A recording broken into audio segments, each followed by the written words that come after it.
Bismillahirrahmanirrahim. Assalamualaikum warahmatullahi wabarakatuh. Halo teman-teman semua, kembali lagi dengan saya Usman dalam channel Usman Ogi. Baiklah, di video kali ini khusus kita akan bahas bersama-sama soal P3K Guru, khusus untuk kompetensi teknis, yaitu untuk pedagogik dan juga profesional. Oleh karena itu silakan simak video sampai selesai agar kita bisa membahas soal yang bersama-sama. Dan seperti biasa, bagi rekan-rekan yang baru pertama kali menemukan channel ini, jangan lupa untuk tekan tombol subscribe-nya dan aktifkan lonceng notifikasinya agar setiap kami mengupdate informasi-informasi terbaru ataupun membahas soal-soal P3K, teman-teman yang pertama kali mendapatkan notifikasinya. Oke teman-teman, terima kasih. Langsung saja kita ke soal yang pertama. Di sini kita lihat ya, untuk soal yang pertama. Nah, ini soal pertama berkaitan dengan pedagogik. Sebentar, saya jadikan pen dulu. Nah, di sini pada umumnya guru yang menerapkan langkah observasi penelitian tindakan kelas yang dilakukan bersamaan dengan pelaksanaan pembelajaran dilakukan dengan menggunakan, ya soalnya cukup sederhana ya teman-teman. Yang opsi A-nya media informasi, kemudian kamera CCTV, dan yang C video rekaman, yang D teman sejawat, dan yang E adalah pengamatan sendiri. Tentunya bagi teman-teman sudah yang pernah melakukan PTK atau penilaian tindakan kelas, tentunya bisa menjawab ini dengan mudah teman-teman. Nah, kita langsung saja pembahasannya.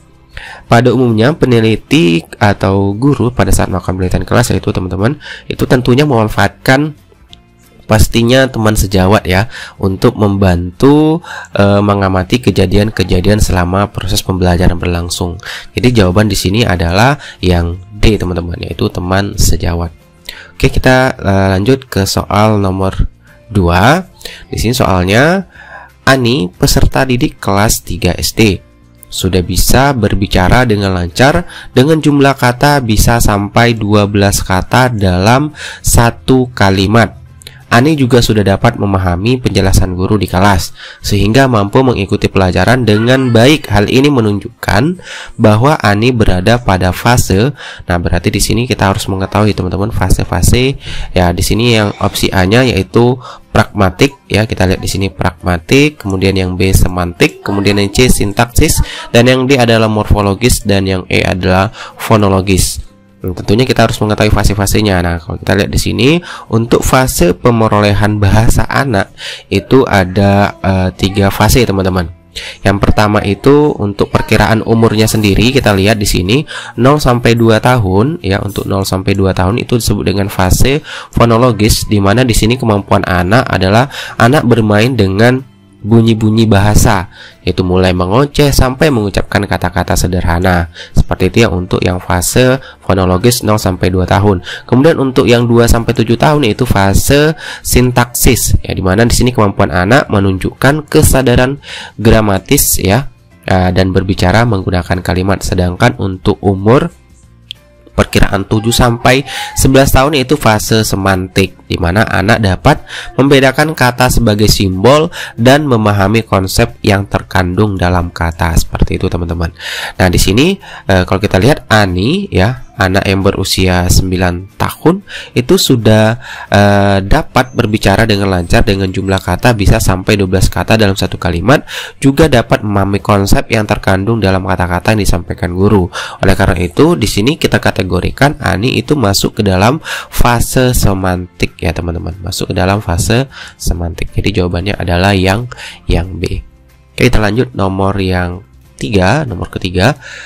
Dimana soalnya sini proses pembentukan kata pertanggungjawaban berasal dari, nah ini soalnya sederhana namun jangan sampai teman-teman nanti terkecoh teman-teman.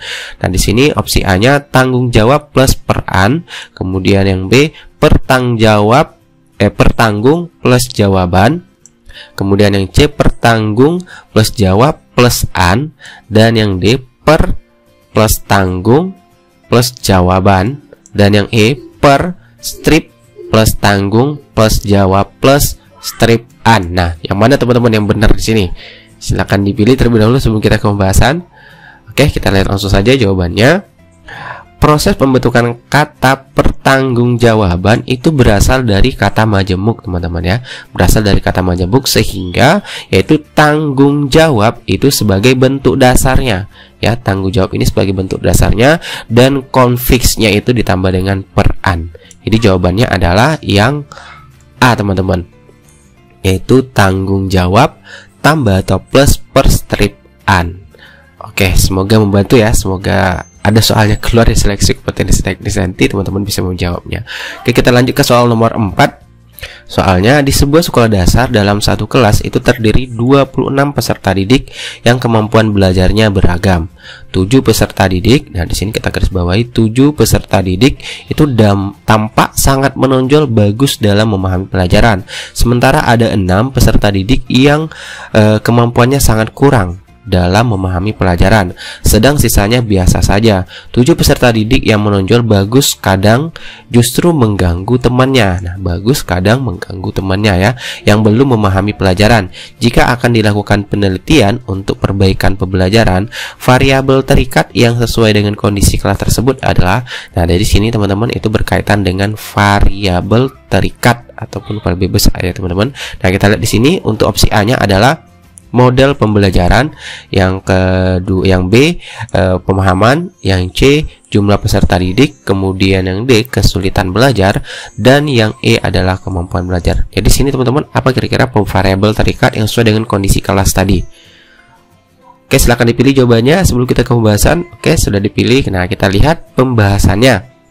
Nah, untuk variabel terikat sesuai dengan kondisi kelas di soal ini tentunya adalah pemahaman ya teman-teman, yaitu pemahaman. Kenapa? Karena melalui penelitian akan dapat diukur bagaimana upaya yang dilakukan oleh guru dalam rangka meningkatkan pemahaman peserta didik. Peningkatan pemahaman dapat dilakukan dengan melakukan eksperimen atau tindakan dengan penerapan model, media, pengembangan materi, dan atau perlakuan lain dalam pembelajaran. Jadi sini cukup menggambarkan terkait dengan variabel terikatnya, yaitu untuk pemahaman. Jadi jawabannya adalah yang B teman-teman. Oke, selanjutnya kita ke nomor 5. Nomor 5 di sini soalnya, Pancasila merupakan landasan bagi penyelenggara negara dan pelaksanaan sistem pemerintahan. Konsekuensi penerapan fungsi Pancasila sebagai dasar negara Republik Indonesia adalah A. Segala peraturan yang ada harus berdasar dan bersumber Pancasila. Yang B. Pancasila menjadi pedoman dalam kehidupan sehari-hari. Yang C. Pancasila menjadi alat pemersatu bangsa. Yang D. Pancasila menjadi kepribadian bangsa Indonesia. Dan yang E. ciri khas bangsa Indonesia. Nah, itu teman-teman silakan dijawab terlebih dahulu sebelum kita ke pembahasan.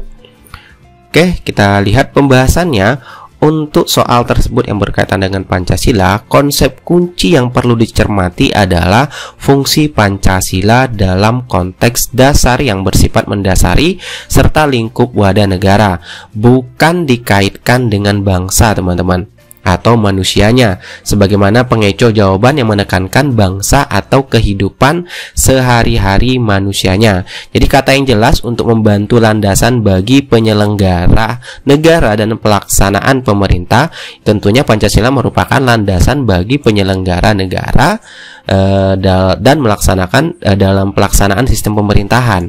Sebagai dasar negara, Pancasila merupakan sumber dari segala sumber hukum, di mana segala peraturan yang ada itu harus berdasar dan bersumber pada Pancasila tentunya. Jadi sejalan dengan teori Hans Kelsen tentang kaidah hukum berjenjang, artinya peraturan di bawah harus berpedoman dan tidak boleh bertentangan pada peraturan di atasnya. Maka pasal 7 Undang-Undang Nomor 12 Tahun 2011 tentang pembentukan peraturan perundang-undangan itu menyebutkan bahwa hierarki peraturan perundangan di Indonesia adalah sebagai berikut. Yang pertama adalah Undang-Undang RI tahun 1945, kemudian ada ketetapan MPR, kemudian ada undang-undang atau Perpu, kemudian ada peraturan pemerintah, kemudian ada peraturan presiden, dan ada peraturan daerah provinsi, dan ada peraturan daerah kabupaten atau kota. Jadi urutan ini harus teman-teman wajib ingat ya teman-teman, agar bisa nanti yang soal-soal yang berkaitan dengan ini bisa teman-teman jawab. Jadi jawabannya soal tadi adalah yang A teman-teman ya. Yang A yaitu segala peraturan yang ada itu harus berdasar dan bersumber Pancasila.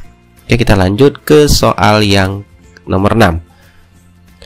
Manakah pernyataan berikut tentang Pancasila sila pertama yang paling benar? Nah, tentunya harus teman-teman ketahui dulu apa itu sila pertama, yaitu ketuhanan yang Maha Esa. Yang A, sila 1, Pancasila mengamanatkan bahwa seluruh warga negara itu wajib beragama.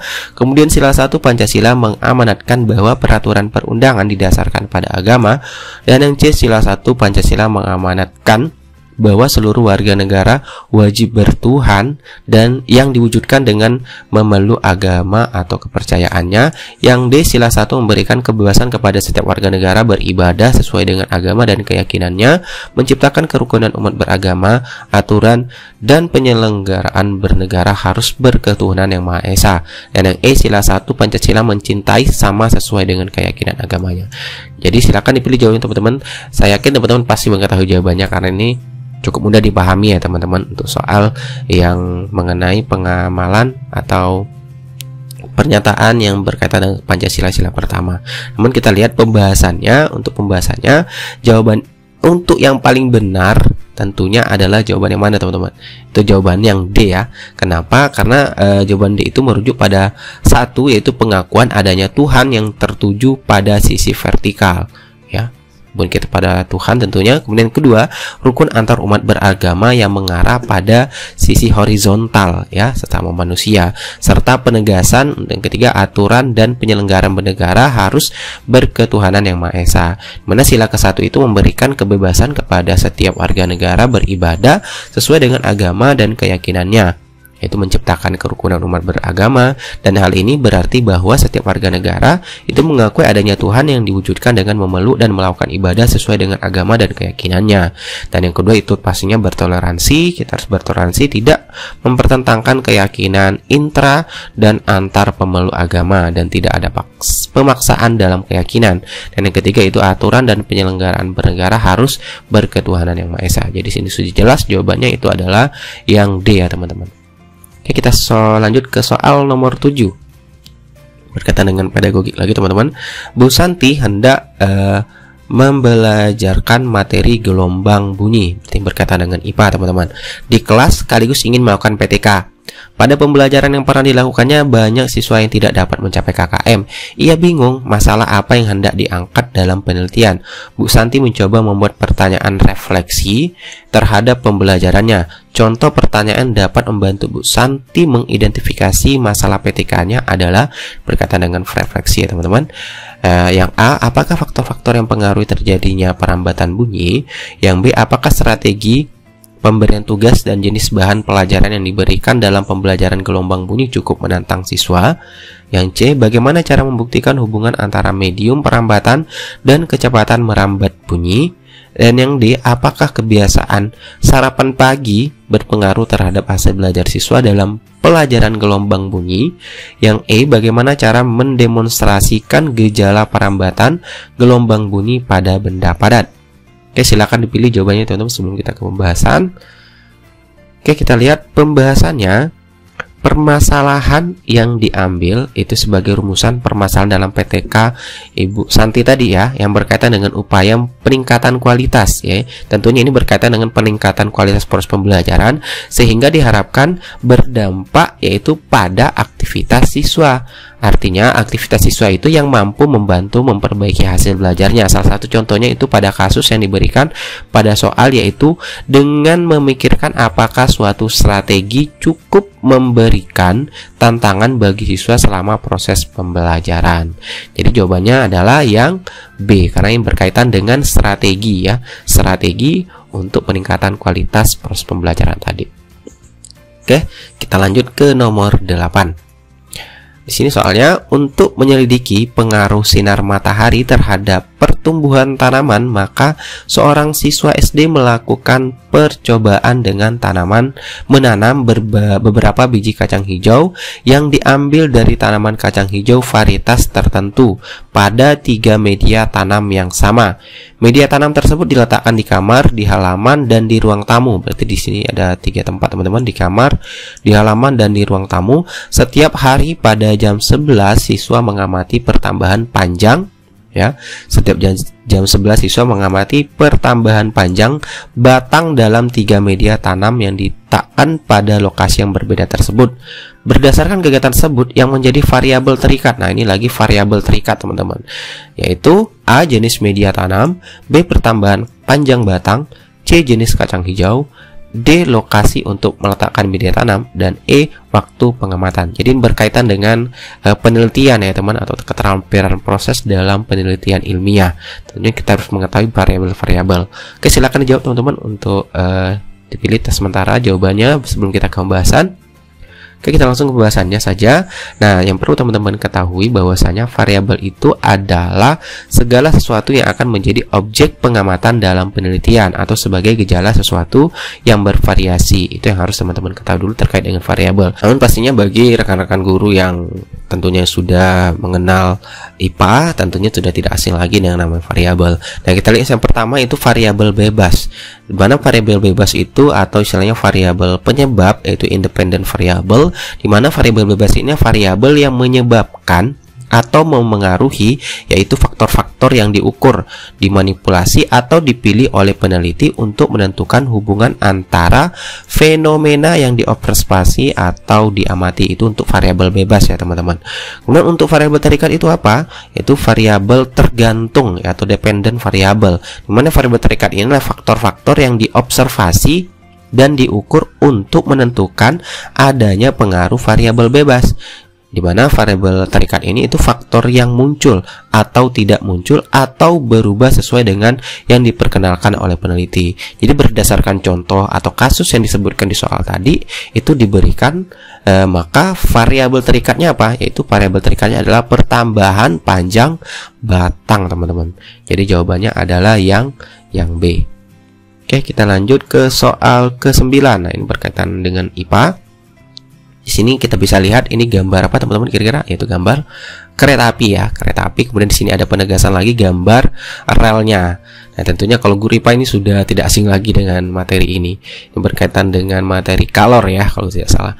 Nah, kita lihat soalnya pemasangan rel kereta api yang diberi tanda X ya, yang diberi tanda X di sini itu dimaksudkan untuk titik-titik A pada waktu udara dingin rel tetap lurus. Yang B, pada waktu kereta direm, rel tidak bengkok. Yang C, pada siang hari, yang terik rel tidak bengkok. Dan yang D, pada malam hari yang dingin, rel tidak bengkok. Kemudian yang E, pada waktu dilewati kereta rel tidak goyang. Di sini teman-teman, bisa kita lihat di sini ada seperti rongga gitu ya teman-teman. Di sini apa fungsinya dari penggunaan rel kereta api di sini.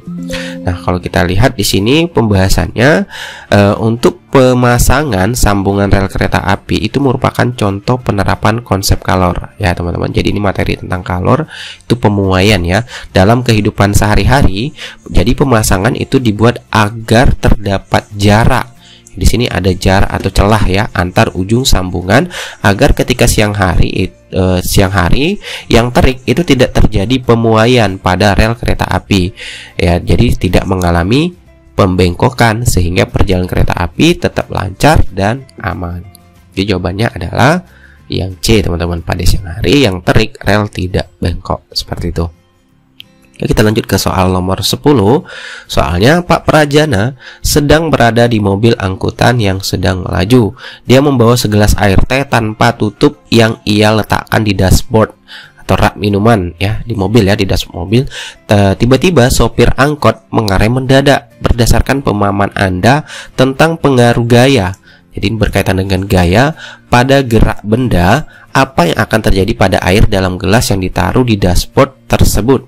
A, air diam, B, air tumpah sembarangan arah, C, air tumpah ke belakang, D, air tumpah ke depan, E, air berhamburan ke segala arah. Oke, silakan dipilih jawabannya teman-teman. Ini berkaitan dengan kalau salah dengan hukum Newton ya teman-teman. Hukum Newton itu kan ada 3, 1, 2 dan 3. Nah, kita lihat di sini pembahasannya. Nah, tentunya ini berkaitan dengan hukum Newton tentang gerak, khususnya tentang sifat inertia benda atau kelembaban, hukum kelembaban ya. Nah, di mana benda akan cenderung itu mempertahankan kedudukannya apabila gaya luar yang bekerja padanya ditiadakan, di mana benda yang sedang diam itu biasanya cenderung tetap diam, teman-teman. Dan benda yang bergerak lurus beraturan itu cenderung akan tetap bergerak apabila gaya yang mempengaruhinya ditiadakan. Jadi apabila F-nya sama dengan 0, teman-teman. Oleh karena mobil angkot semula bergerak dan direm mendadak, maka saat direm, benda-benda yang ada di dalam angkot tersebut akan berusaha mempertahankan gerakannya. Jadi air yang ada di dalam gelas tadi akan tumpah ke depan. Itu jawabannya yang D. Ini berkaitan dengan juga hukum Newton yang pertama ya, teman-teman. Hukum Newton yang pertama. Oke, kita lanjut ke soal berikutnya. Seorang guru SD ingin menerapkan pembelajaran matematika di kelas 1 berdasar pada teori Brunner, yaitu langkah pembelajaran matematika enaktif, ikonik, dan simbolik. Ya, jika kompetensi yang diharapkan adalah siswa mampu menjumlahkan dua bilangan dengan hasil maksimal adalah 20, maka langkah yang tepat adalah A. Siswa menuliskan soal penjumlahan misal 2 tambah 3, kemudian dengan bantuan guru menggambarkan peristiwa dari soal tersebut lalu mempergerakkan dengan benda konkret. Yang B. Siswa dikenalkan simbol angka yang akan dijumlahkan dengan menuliskan simbolnya pada papan tulis, lalu mempergerakkan penjumlahan tersebut dengan benda konkret. Yang C. Siswa diberi benda konkret untuk mempergerakkan penjumlahan. Untuk memperagakan penjumlahan, siswa mengerjakan penjumlahan melalui gambar dan siswa menuliskan simbol penjumlahan bilangan tersebut. Yang D. Siswa mengerjakan soal penjumlahan melalui gambar dan siswa memperagakan dengan benda konkret dan siswa menuliskan simbol penjumlahan bilangan tersebut. Yang E. Siswa menuliskan soal penjumlahan misal 2 tambah 3. Siswa memperagakan dengan benda konkret dan menggambarkan hasil peragaan penjumlahan. Oke, silakan dijawab soalnya, teman-teman. Ada ini soalnya cukup panjang jawabannya.